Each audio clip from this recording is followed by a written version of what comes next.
En la predicación anterior nosotros habíamos visto que Pablo había sido salvado por el tribuno prácticamente. También él había dicho de qué manera esta persona se había convertido a Cristo y cómo él tuvo esta experiencia de encontrarse a Cristo rumbo a Damasco.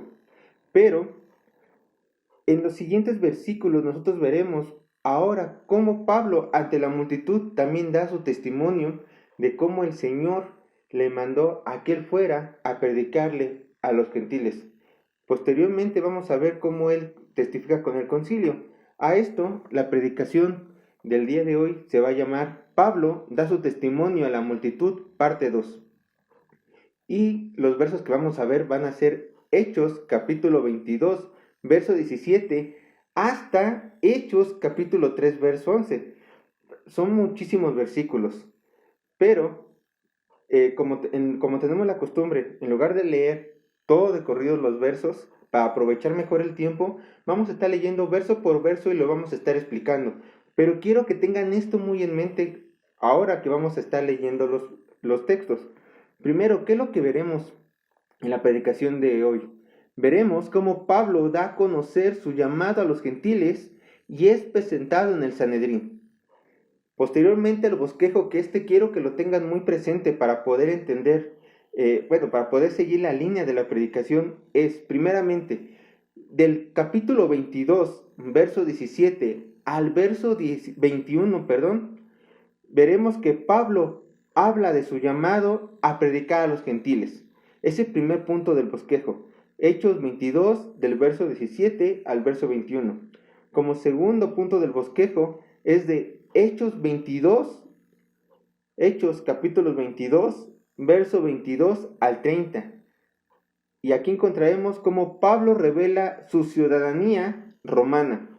Y como tercer punto, ya entraríamos al capítulo 23, verso 1 al 11, donde vemos cómo Pablo divide el Sanedrín. Entonces, toda la predicación del día de hoy va a estar bajo estos tres puntos. No, son muchísimos versículos, lo repito, y para aprovechar tiempo no lo vamos a leer todo ahorita, sino que vamos a ir verso por verso, pero yo voy a estar diciendo cada vez que lleguemos a un punto de bosquejo para que ustedes tengan los versículos en la mente y preparados en la Biblia. Entonces, vamos a preparar nuestras Biblias en Hechos capítulo 22 y nos vamos a continuar con la narración que nos quedamos hace unos días. Y primer punto del bosquejo. Pablo habla de su llamado a predicar a los gentiles. Hechos capítulo 22, versos 17 al 21.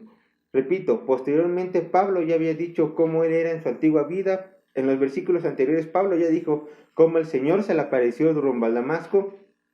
Ahora encontramos esto. Verso 17. Sigan la línea, por favor.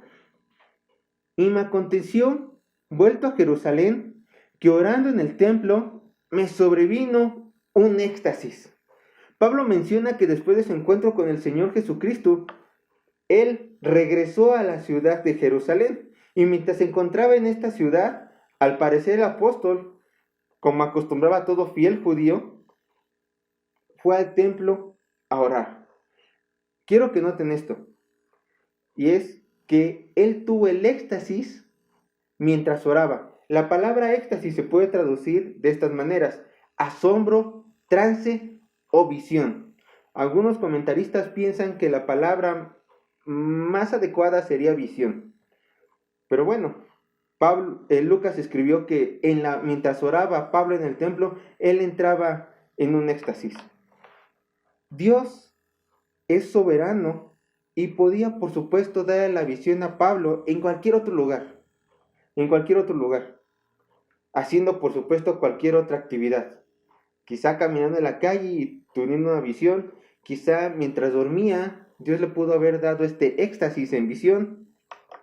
Pero este éxtasis que se menciona aquí, en este verso, dice que se lo dio el Señor mientras él oraba. Y nos recuerda al apóstol Pedro.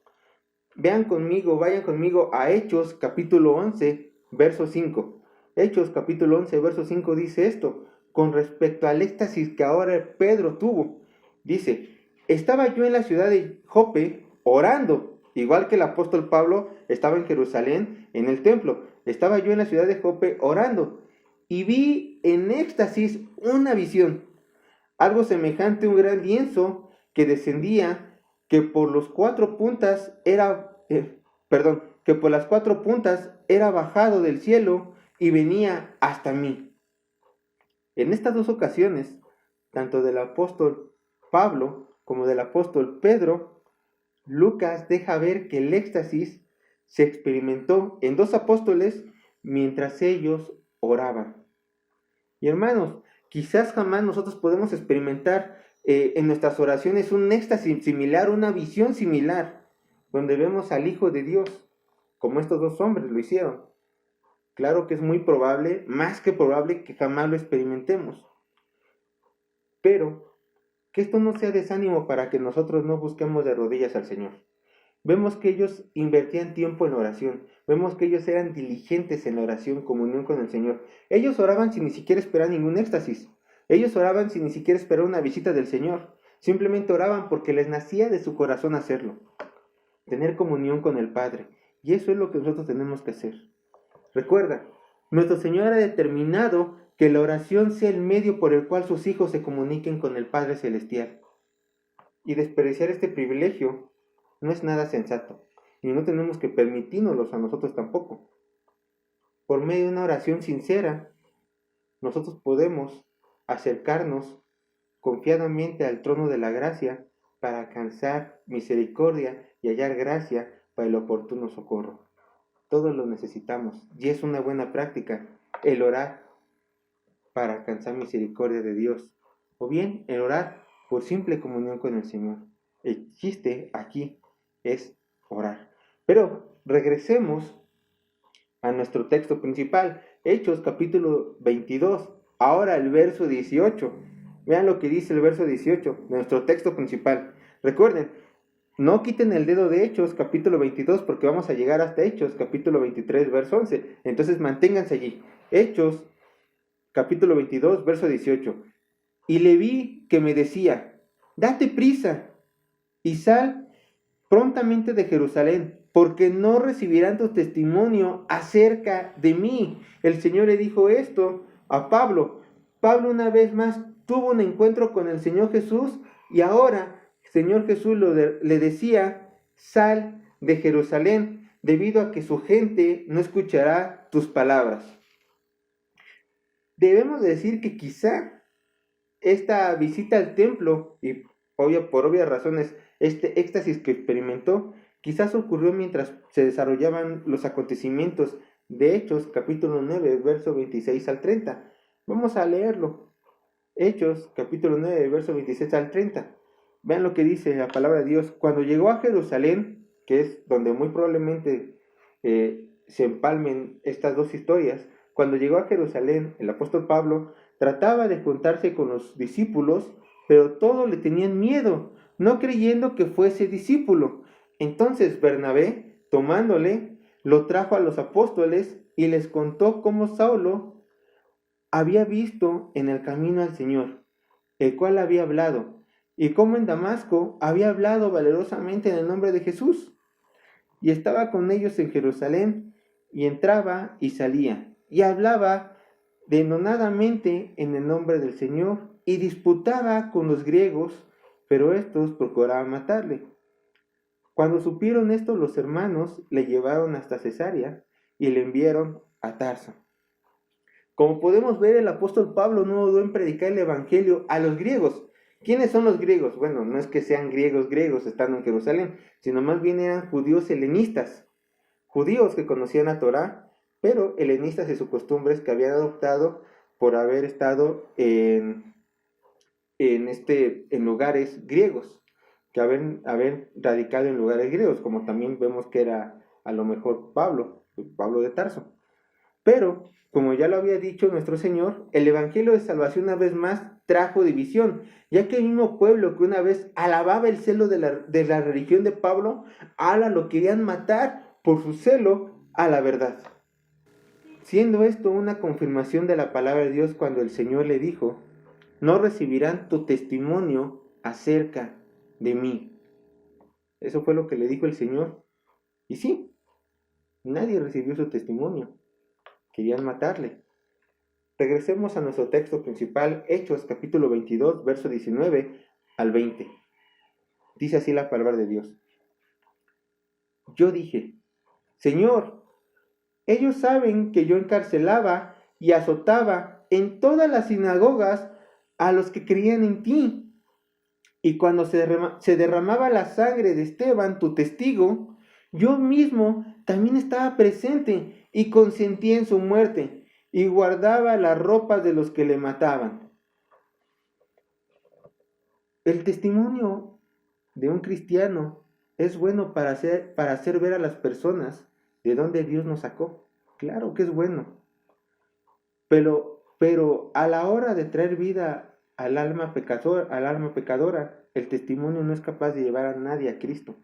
Pablo, como quizás muchos de nosotros, o la mayoría de nosotros llegamos a creer, pensó que los judíos serían más susceptibles al evangelio, a saber de su antigua vida. Él pensó que cuando llegaba a Jerusalén dirían, oh, tú eres Pablo de Tarso, quien persigue a los cristianos. Él diría, sí, soy Saulo de Tarso, pero ya no más persigo a los cristianos. Yo que era celoso, ahora soy de Cristo. Y las demás personas que en asombro dirán, ah, si este religioso cambió, yo también voy a cambiar. Muchas veces, la mayoría de nosotros pensamos lo mismo. Verán mi testimonio, verán de cómo Dios me sacó de esta vida tan sucia y ahora estoy limpio y seguramente los más allegados a mí cambiarán. No, no pasó así. Quizás Dios hizo una excepción contigo con ciertas personas. Para la gran mayoría de nosotros no fue así. Para Pablo no fue así. Entonces, una vez más, el testimonio no da vida a las personas. Lejos de que la gente viera a Pablo con buenos ojos, simplemente lo empezaron a ver con odio, ya que predicaba el Evangelio de Cristo. Y a sus ojos, Saulo era un traidor a las enseñanzas de sus padres. Recuerden en Hechos 9, que es lo que leímos. Querían matar a Pablo, porque predicaba celosamente la palabra de Dios. Así que hermanos, por favor, recuerden este verso y háganlo parte de su vida. Romanos 10:17, háganlo parte de su vida y ténganlo presente. Dice, así que la fe es por el oír, y el oír por la palabra de Dios. Tu testimonio sirve simplemente como ejemplo, pero jamás va a convertir a nadie. La fe viene por el oír y el oír por la palabra de Dios. Volvamos a nuestro texto principal, Hechos capítulo 22, verso 21. Dice así, pero me dijo, ve, porque yo te enviaré lejos a los gentiles. Pablo podía seguir poniendo pretextos. De hecho, él quería seguir evangelizando lo de su propia nación. Él decía, pero padre, aquí me necesitan. Aquí puedo ser más útil. Pero Dios no tenía los planes de que Pablo se quedara a Jerusalén predicando a los suyos. Dios tenía otros planes mucho más grandes. El Dios Todopoderoso ahora le estaba ordenando a Pablo, ve, o sea, salte de allí porque yo te enviaré lejos a los gentiles. Cuando el Creador manda, la creación obedece. Vean el Salmo 104, versos 7 al 9, lo que dice del poderío del Señor, para que nos quede claro a nosotros con quién estamos tratando, como nuestro Dios y Señor. Dice así el Salmo 104, versos 7 al 9. A tu reprensión huyeron, al sonido de tu trueno se apresuraron, subieron los montes, descendieron los valles, al lugar que tú les fundaste. Les pusiste término, el cual no traspasarán, ni volverán a cubrir la tierra.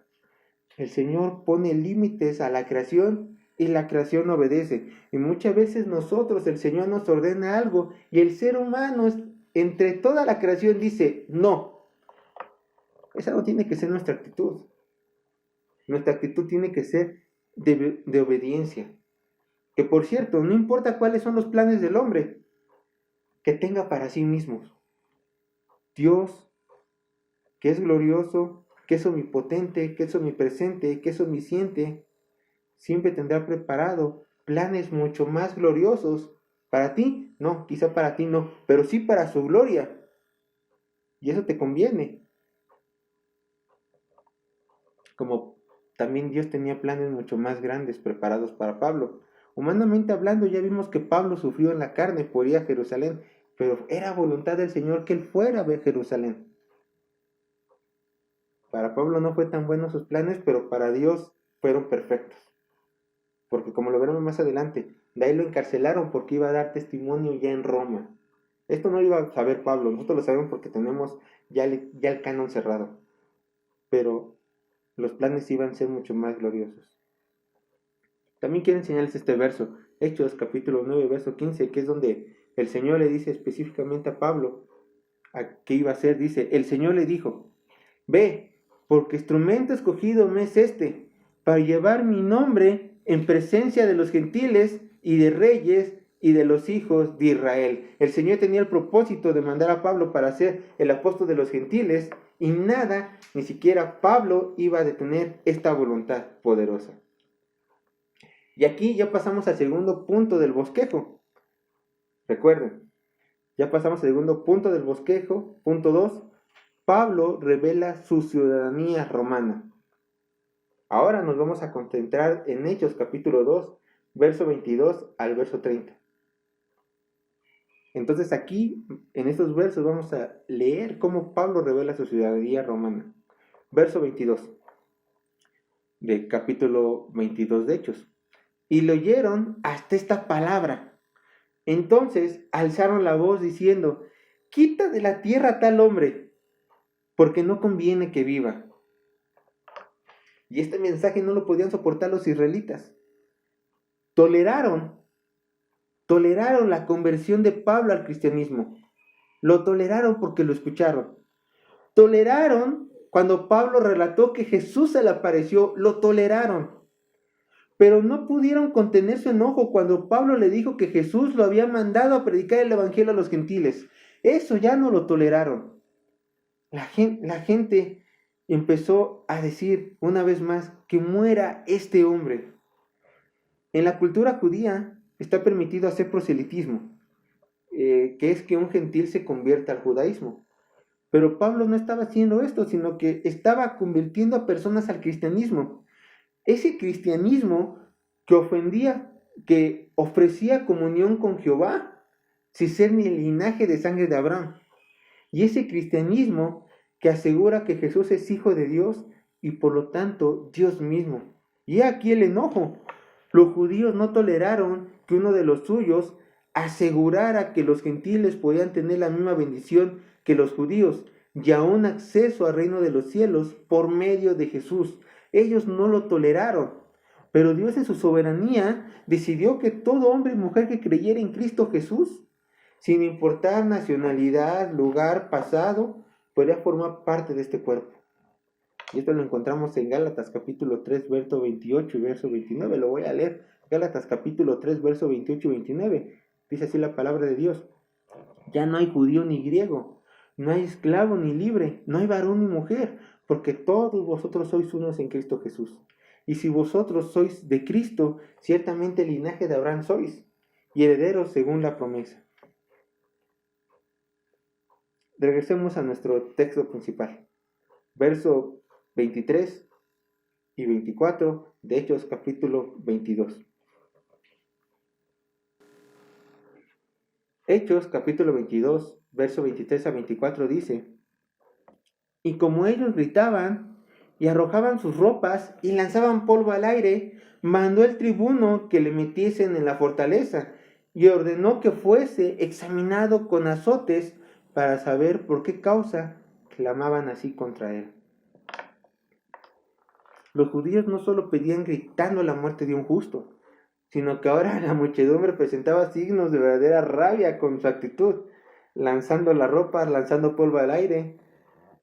Y esto lo vemos claramente en el verso 23, que sin duda alguien que vivió esto ocularmente como Lucas tuvo que haberlo descrito, porque lo hace de una manera muy vívida. Y una vez más vemos que el tribuno debe de intervenir para salvar la vida al apóstol, porque gritaban ya su muerte una vez más. Y al no saber con exactitud la causa de este alboroto, porque la multitud no le supo decir por qué lo estaban golpeando cuando lo encontró. El tribuno buscó conocer la verdad por media hora de la tortura del azote. Y aquí quiero citar al comentarista Bruce, del autor del libro Hechos de los Apóstoles, Introducción, Comentarios y Notas, que dice con respecto, que hablas con respecto a la tortura que Pablo iba a tener. Él dice, cito, el azote, en latín flagellum, se trataba de un temible aparato de tortura que consistía en correas de cuero reforzadas con ásperos trozos de metal o de hueso y atadas a un fuerte mango de madera. Si el hombre no moría directamente bajo los azotes, bien podía quedar inválido de por vida. Pablo había sido azotado en 3 ocasiones con varas, una vez por lo menos a manos de los lictores romanos, y lo habían sentenciado 5 veces a los azotes disciplinarios infligidos por las autoridades de la sinagoga judía. Pero ninguno de estos castigos tenía la cualidad asesina del flagelo. Vamos a continuar con nuestro texto, Hechos 22, verso 25. Dice así, pero cuando la ataron con correas, Pablo dijo al centurión que estaba presente, ¿os es lícito azotar a un ciudadano romano sin haber sido condenado? Cuando el texto nos dice, lo ataron con correas, Lucas quería que su lector, en este caso Teófilo, recuerden, esta carta de Hechos va dirigido principalmente a la audiencia que es Teófilo, nosotros también nos beneficiamos de esto, pero principalmente iba Teófilo, él quería que imaginara a Pablo. Recuerden, Pablo acababa de salir una golpiza, no de un hombre, no de 5 hombres, sino de una multitud, estaba muy herido, entonces quería que viera a Pablo herido, muy herido, ya a punto de ser azotado, con la espada desnuda, grilletes en los pies y con las manos estiradas y extendidas, fuertemente amarradas con correas, a punto ya de ser destrozado por el flagelo, por los azotes tan sanguinarios que eran estos. Pero, con un comentario audaz, Pablo da a conocer su ciudadanía romana a la persona que iba a ser su torturador, dejando en manifiesto que lo que estaban haciendo era un delito altamente penado para ellos. Solo los esclavos y unas cuantas personas ya juzgadas podrían ser castigadas por el flagelo. Pero en este caso Pablo sabía que él era exento como ciudadano romano que aún no había sido enjuiciado. Continuamos con nuestro texto base, Hechos capítulo 22, verso 26 al 28. Cuando el centurión oyó esto, fue y dio aviso al tribuno diciendo, ¿qué vas a hacer? Porque este hombre es ciudadano romano. Vino el tribuno y le dijo, dime, ¿eres tú ciudadano romano? Él dijo, sí. Respondió el tribuno, yo con una gran suma adquirí esta ciudadanía.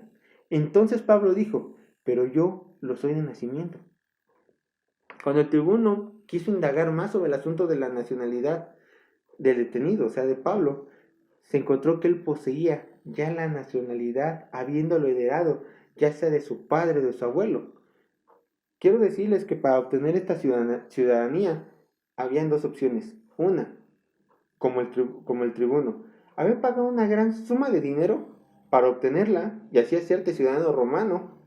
O 2, haberla heredado. Lo más probable que Pablo la heredó, pero se cree que él la heredó de su abuelo, que probablemente también los comentaristas creen que él presentó un servicio muy honroso a Roma y por lo tanto lo galardonaron con la ciudadanía romana, obviamente con todos los derechos de un romano, y así el abuelo se le heredó al padre de Pablo y de Pablo se le heredó al apóstol. Quizá es la razón más válida, quizá. Pero bueno, aquí la cuestión es de que ya no había ninguna razón para azotarlo porque él era ciudadano romano no enjuiciado. Entonces ya no tenía por qué soportar este castigo. Y unos dirán, ¿y quizá Pablo no mintió para poder salvar su vida? Y no, al contrario. Si tú decías que tenías una nacionalidad romana y se hacían las averiguaciones concernientes y detectaban que tú específicamente no eras ciudadano romano, Entonces, lejos de salvar tu vida, la ibas a perder porque el castigo era la muerte para aquellos que se adjudicaban esta ciudadanía sin tenerla. Entonces, por supuesto que el tribuno y tampoco el centurión tenían razones para no creer al Pablo. Volvamos a nuestro texto base, Hechos 22, verso 29. Así que luego se apartaron de él lo que le iban a dar tormento. Y aún el tribuno, a saber que era ciudadano romano, también tuvo temor por haberle atado. Viene el ejemplo de Pablo, podían hacer la pregunta: ¿es lícito que el cristiano use a su favor las leyes de su nación? La respuesta es por supuesto. Mientras sea para una causa justa o bien para hacer justicia y hacer valer nuestros derechos como ciudadanos de una nación, es totalmente válido. Veamos un ejemplo más de cómo Pablo en una ocasión anterior también echó mano de su derecho por nacionalidad romana.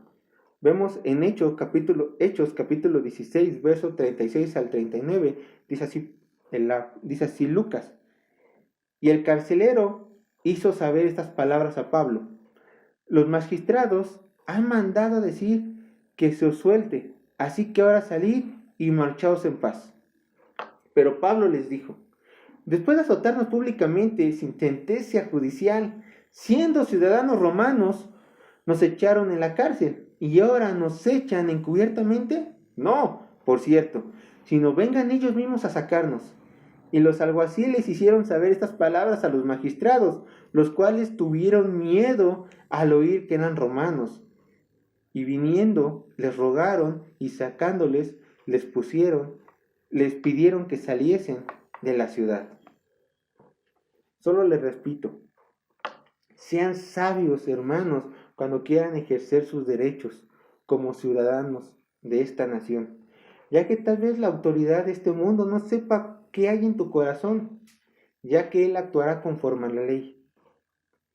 Pero Dios, que todo lo ve, aún en lo más profundo de tus propias intenciones, sabe si la causa por la cual luchas es justa o pecaminosa, como ventajosa o con dolo o por venganza. Él sabe. Y Dios, que es justo, tarde o temprano, te pedirá cuentas de dicha actitud. Hebreos capítulo 4, verso 13 dice: y no hay cosa creada que no sea manifiesta en su presencia. Antes bien, todas las cosas están desnudas y abiertas a los ojos de aquel a quien tenemos que dar cuentas. Terrible, terrible es esto. Que si te portas mal, que quieres sacar ventaja de algo, lo haces con dolo o venganza, que Dios lo sepa y te juzgará por eso. Sigamos al siguiente verso de nuestro texto principal, verso 30 de Hechos 22. Al día siguiente, queriendo saber de cierto la causa por la cual le acusaban los judíos, le soltó de las cadenas y mandó venir a los principales sacerdotes y a todo el concilio, y sacando a Pablo, le presentó ante ellos. El tribuno, al ver que la multitud no le supo dar ninguna de referencia de lo que acusaban a Pablo, y percatarse que un Pablo no iba a decir nada por medio de la tortura, porque no podía torturarlo con el flagelo, con los azotes, el tribuno quiso mandar a reunir al Sanedrín, para que el mismo Sanedrín enjuiciara a Pablo. El Sanedrín, como definición, recuerden, son los líderes de religiosos, también encontrado en la Biblia como el concilio.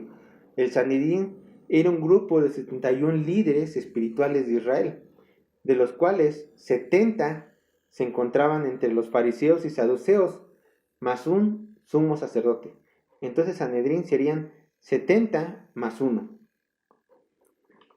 Y esta reunión hecha por el tribuno solamente demuestra la gran autoridad que tenía esta autoridad romana hacia los líderes de Israel. Era muy grande, ellos simplemente no le podían decir no a Roma.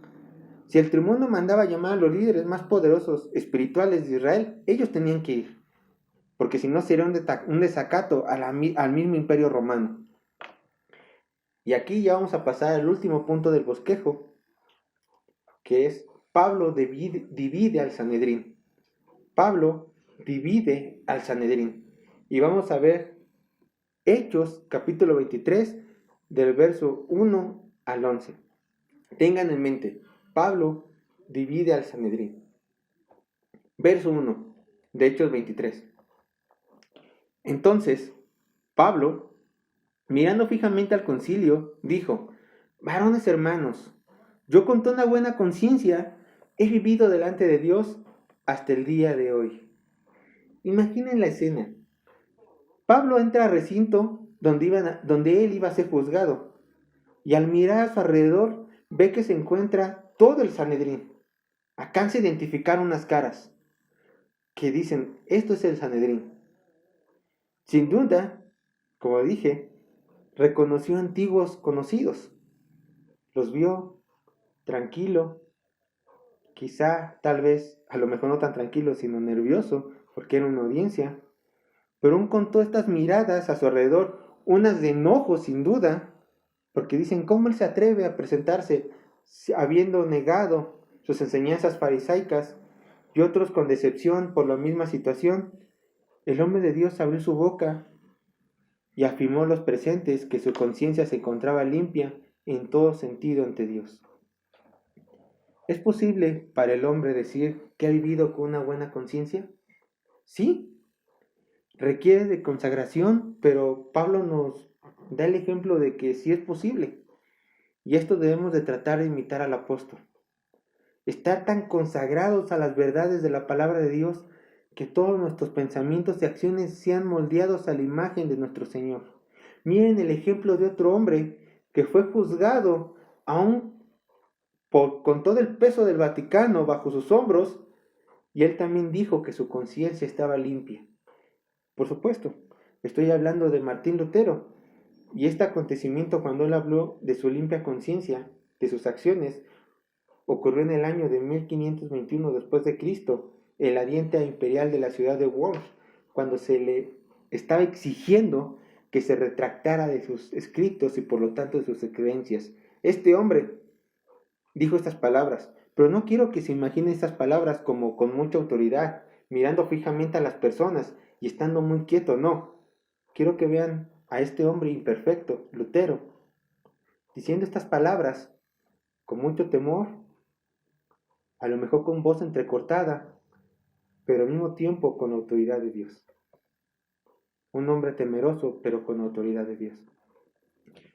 Dijo Lutero: a menos que sea conveniente por el testimonio de las Escrituras, o por razón clara, pues no confío en el Papa o en concilio, ya que es bien conocido que se han equivocado y se han contradicho a sí mismos con frecuencia.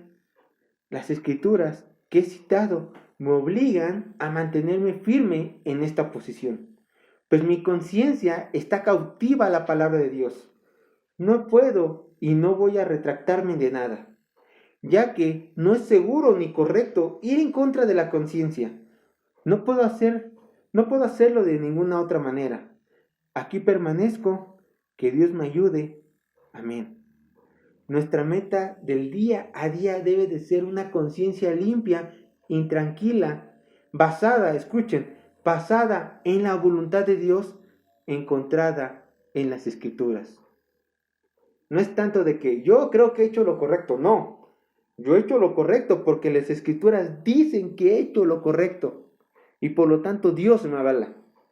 Esa es la conciencia limpia que Pablo y Lutero tenían en estos dos momentos de gran prueba en sus vidas.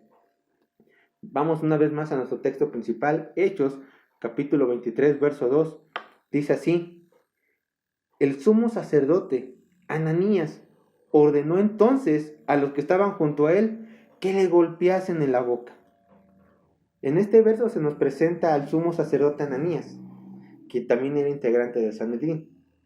En la Biblia no encontramos mucha información de él, pero en textos extrabíblicos, como en los textos del historiador Josefo, vemos que este hombre era totalmente indigno de llevar este cargo tan noble y honroso. Indigno. Ananías, este sumo sacerdote Ananías, es recordado en la historia como un hombre pecador que no dudaba en usar matones para alcanzar sus propósitos y aún al mismo tiempo gustaba de robar del diezmo que le correspondía a otros sacerdotes. Sin duda, una persona cruel y muy corrupta. El texto menciona que Ananías ordenó golpear a Pablo, pero ¿cuál fue el motivo? ¿Cuál fue el motivo si solamente Pablo nunca ofendió a nadie? Tengo que aclarar, el texto no lo dice directamente, no dice directamente cuál fue el motivo, pero podemos intuir que fue principalmente por la actitud de Pablo, la razón de que Ananías le haya mandado a golpear. Ante los ojos de un sacerdote judío, Pablo era un pecador de la más baja calaña, debido a que abandonó sus costumbres, incluso enseñaba el cristianismo. Pero, al mismo tiempo, observamos que la actitud de Pablo fue muy firme y confiada, lo cual trajo el enojo, sin duda, al corazón del sumo sacerdote. Imagínense este hombre que ya vimos que la historia lo recuerda como malvado, bajo, asesino. Dice, ¿cómo es posible que este simple judío, estando en presencia del sumo sacerdote, no titubeó y mucho menos me saludó como yo merezco ser saludado? Recuerden cómo Pablo inicia su saludo en el verso 1. Varones hermanos. Un saludo general y un tanto seco ante una audiencia de muy alta jerarquía. Quizás estas dos cosas molestaron al sumo sacerdote, que es lo más probable. Pero continúa el relato. En el verso 3, Hechos capítulo 23, verso 3, dice así la palabra de Dios. Entonces Pablo le dijo, después de haber sido golpeado, Dios te golpeará a ti, pared blanqueada. ¿Estás tú sentado para juzgarme conforme a la ley y quebrantando la ley me mandas golpear? Debemos de hacernos una pregunta. ¿Pablo hizo bien al contestarle así al sumo sacerdote, como lo vemos en el verso 3 que acabamos de leer? ¿Pablo hizo bien al contestarle así? La respuesta es no.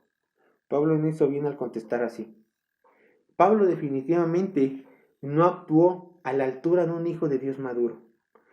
Por el texto sabemos que Ananías mandó golpearlo, sí, pero aún haya sido otra persona que lo haya mandado a golpear, Pablo no tuvo que arrebatarse de esta manera, no tuvo que haber contestado de esta manera.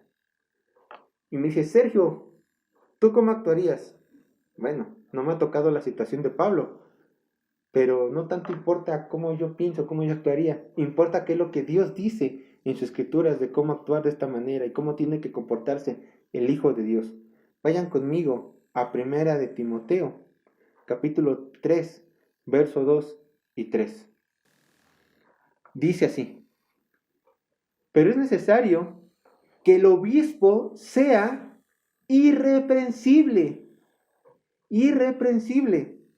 marido de una sola mujer, sobrio, prudente, decoroso, hospedador, apto para enseñar, no dado al vino, no pendenciero, o sea, no buscar pleito, que este hombre de Dios no busque pleito, no codicioso de ganancias deshonestas, sino amable, apacible.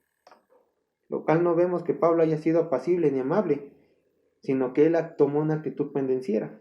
Lucas, capítulo 6, verso 27 al 29, también dice la palabra de Dios, para vosotros, los que oís, os digo, amáis a vuestros enemigos, hacer bien a los que os aborrecen, bendecid a los que os maldicen, llorar por los que os calumnian.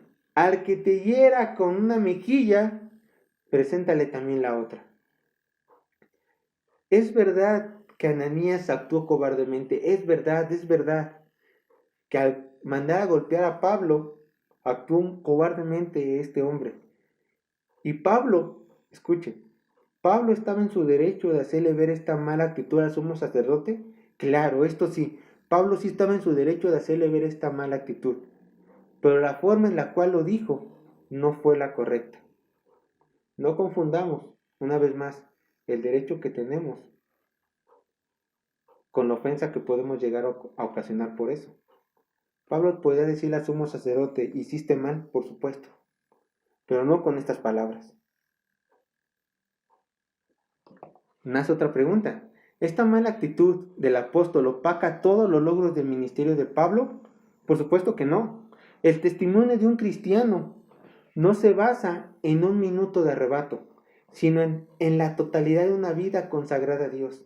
Por lo tanto, recordemos que Pablo, aunque haya sido un apóstol, seguía siendo un ser humano y había pecado en su corazón. Y había pecado en su corazón que se esforzaba en aniquilar. Por eso el apóstol recuerda su naturaleza cuando escribió en Romanos capítulo 7, verso 20 al 25, dijo esto de sí mismo: y si hago lo que no quiero, ya no lo hago yo, sino el pecado que muere en mí. Así que, queriendo yo hacer el bien, hallo esta ley, que el mal está en mí, porque según el hombre interno me deleito en la ley de Dios, pero veo otra ley en mis miembros, que se revela contra la ley de mi mente, y que me lleva cautivo a la ley del pecado que está en mis miembros. Miserable de mí, ¿quién me librará de este cuerpo de muerte? ¿Quién lo libra? Aquí da la respuesta: gracias doy a Dios por Jesucristo, Señor nuestro. Solo Cristo libera. Pero también en otro pasaje de otra carta, él no olvida su responsabilidad de matar él mismo su concupiscencia. Dice 1 Corintios capítulo 9, verso 26 a 27. Así que yo de esta manera corro, no como a la aventura así que yo de esta manera corro, no como a la aventura, de esta manera peleo, no como quien golpea el aire, sino que golpeo mi cuerpo y lo pongo en servidumbre, no sea que habiendo sido heraldo para otro, yo mismo venga a ser eliminado. Igualmente nosotros, hermanos, debemos de pelear contra nuestros propios deseos pecaminosos y buscar solo la santidad que es alcanzada con el poder de nuestro Señor Jesucristo. Así el apóstol Pablo. No podemos desacreditar su ministerio, porque él, al igual que nosotros, seguía siendo hombre pecador. Verso 5 de nuestro texto principal, que es Hechos 23, verso 5, es así. Pablo dijo: no sabía, hermanos, que era el sumo sacerdote. Pues escrito está: no maldecirás a un príncipe de tu pueblo. Este verso, al igual que el verso 3, son controversiales en este capítulo. Se han dicho muchas cosas con respecto a cómo es posible que Pablo no reconociera al sumo sacerdote. Y aunque se han dado varias explicaciones, yo quiero darles 3 probables explicaciones que veo muy viable por las cuales el apóstol no reconoció a Ananías, que era el sumo sacerdote. Primera, Pablo llevaba mucho tiempo fuera de Jerusalén y no conocía el rostro del sumo sacerdote. No es como hoy en día, hermanos, que nosotros podemos conocer a nuestros líderes políticos con simplemente buscar en la Cámara del Congreso, en el caso de la Cámara de Diputados, ver quiénes son todos los diputados y decir: tal persona tiene tal rostro. No, en aquel momento no se sabía, no se tenía la facilidad de la foto. Y recordemos que Pablo estuvo muchos años afuera evangelizando, entonces es muy poco probable que haya conocido la cara del sumo sacerdote actual. 2. Lo más probable es que esta reunión, por ser pedida por el tribuno, haya sido una reunión no oficial de concilio, y por lo tanto los integrantes no estaban obligados a llevar sus prendas de honor que vestían en una reunión oficial. Por lo tanto, el sumo sacerdote iba a ser irreconocible, ya que se veía igual a los demás. Y por último, los académicos estudiosos de la palabra de Dios piensan que para este punto de las escrituras Pablo ya sufría de una ceguera parcial. Por lo tanto, no alcanzó a distinguir la persona que ordenó a golpearle. Simplemente Pablo contestó a esa persona al aire. Entonces yo creo que estas tres razones son razones muy válidas que tenemos que tomar en cuenta para ver cómo Pablo no pudo reconocer al sumo sacerdote. También debemos de tomar como sinceras las palabras del apóstol cuando pide perdón, ya que de lo contrario no tiene sentido que él haya citado lo que dijo. Él mencionó, él dijo, no sabía, hermanos, que era el sumo sacerdote, pues escrito está, no maldecirás a un príncipe de tu pueblo, citando así las escrituras en Hechos capítulo 22, verso 28. Perdón, en Éxodo capítulo 22, verso 28. No tendrá ningún sentido, y aún tampoco tiene sentido que Pablo no haya tenido un perdón genuino, porque él mismo, en 1 Tesalonicenses capítulo 5, verso 12, él menciona que a las autoridades religiosas no se les tenía que faltar al respeto. Y recordemos que en este punto de la historia, tanto el judaísmo como el cristianismo todavía seguían un tanto unido. Todavía no se había separado en su totalidad, sino que aún estaba unido. Entonces, Pablo no tenía razón. Como muchos otros dicen, que Pablo en este verso 5 estaba pidiendo perdón sarcásticamente. No. Pablo, como un hijo de Dios, arrepentido, supo que había hecho mal y pidió un perdón sincero, sin duda. Y ya dimos la evidencia. Verso 6 de Hechos, capítulo 23, y ya nos estamos acercando al final. Dice, entonces Pablo, notando que una parte era de saduceos y otra de fariseos, alzó la voz en el concilio. Varones hermanos, yo soy fariseo, hijo de fariseo, acerca de la esperanza y de la resurrección de los muertos se me juzga.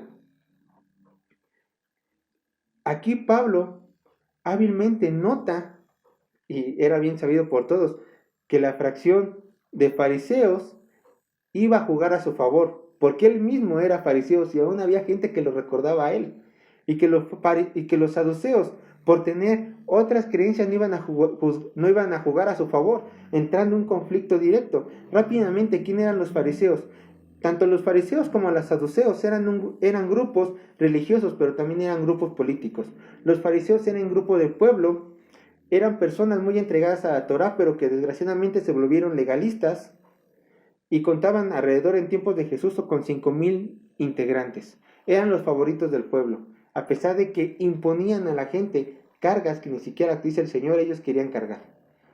Y los saduceos era la fracción liberal religiosa, ya que favorecía el helenismo, sirvientes del templo principalmente, pero estas personas solamente creían en el Pentateuco y, como lo vamos a ver más adelante, negaban ciertas cosas de las escrituras. Solo podía ser saduceo por medio de sucesión de padres, y los integrantes principalmente eran de la aristocracia de los sacerdotes judíos. Pablo supo ver que las fracciones que le iban a jugar no iban a ser nada objetivas, entonces dijo, bueno, quizás esto resulte, vamos a tratar de dividirlas para que pueda yo salvar mi vida. Pablo usó un método lícito para guardarse. Recuerden, hermanos, es honroso morir por causa de Cristo, es muy honroso, pero en la medida de lo posible y usando métodos válidos, es igual de bueno resguardar nuestras vidas como lo hizo el apóstol Pablo al dividir a los que lo iban a juzgar con el propósito de predicar el evangelio. Claro que sí. Dice Filipenses capítulo 1 verso 21 a 24, porque para mí vivir es Cristo y el morir es ganancia, mas si el vivir en la carne resulta para mí beneficio de la obra, no sé entonces qué escoger, porque de ambas cosas estoy puesto en estrecho, teniendo deseo de partir y estar en Cristo, lo cual es muchísimo mejor, pero quedar en la carne es más necesario por causa de vosotros. Entonces Pablo supo aprovechar la situación para que no lo mataran. Regresemos a nuestro texto principal, Hechos capítulo 23, versos 7 al 8. Y cuando dijo esto, se produjo disensión entre los fariseos y los saduceos, y la asamblea se dividió, porque los saduceos dicen que no hay resurrección, ni ángeles, ni espíritu, pero los fariseos afirman estas cosas. Porque los saduceos dicen que no hay resurrección ni ángeles ni espíritu, pero los fariseos afirman estas cosas. De hecho, en esta discusión de quienes si existían los ángeles, la resurrección, déjenme decirles, hermanos, que los fariseos tenían la razón. La Biblia, tanto en el Antiguo como en el Nuevo Testamento, explícitamente sí habla de ángeles y sí habla de la resurrección. Voy a leerles rápidamente 3 ejemplos de cada uno.